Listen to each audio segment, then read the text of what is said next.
More adults are aging without a spouse, partner, or close family nearby, sometimes called solo agers.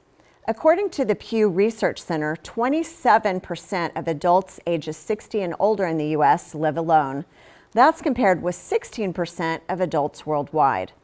With that independence comes unique needs around planning, healthcare, and social support. Amy, what should solo agers consider as they plan their future? So Dr. Sarah Zepf-Geber, I want to make sure I get her name right, 10 years ago coined the term solo agers. And women outlive men, so this is a women's issue. I think men marry faster than women do, and I'm saying go for it. You're a solo ager, enjoy the heck out of it. Do what you want to do, go have fun, love your freedom, gather it up and go for it. And just know that when you're vulnerable physically or mentally, it's at that point that you're going to need some kind of support. In terms of financial decision making and healthcare decision making, those are the two things that I'd want to get squared away. But the bulk of me says, I'm so happy for them. Right. Well, a solo ager isn't really alone unless they're unprepared. So, very, very, very few people live in complete and total isolation. And so you can join a reoccurring community, you can go to church, you can pick a hobby, quilting, crafting, something, set up weekly touch points and find another solo ager and say, hey, I'll be your person if you'll be my person. And then establish all of the paperwork and the follow-up and who's going to take care of the dog or the cat or whatever when you're in the hospital.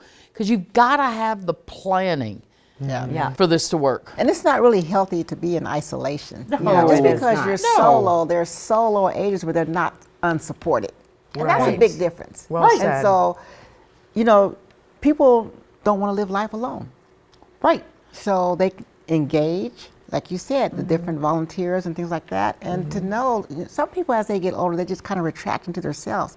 And that really isn't healthy. So It causes big decline. And I think sometimes people think they like being alone, but that for them to know that isolation is very risky. There's a lot of risk. There's actually brain shrinkage that can occur from being socially isolated. And also I worry about people not really feeding themselves well. Sometimes it's hard when you're by yourself to cook for yourself and to really put focus into your protein and everything else that you should be eating. there's a lot of things that you don't do. It's that same concept of lose it because you're not using it. When you're by yourself, you become complacent. You're out there and you're an introvert. We're not talking about your personality. Right. We're talking about that basic human need to really connect with another human being. Right. So you really want to think about planning your continuum of care. How am I going to take care of myself? That's right. Where do I want to go next if this doesn't work? How am I going to manage? It's really, really important. We'll be back with more solutions on Aging Untold.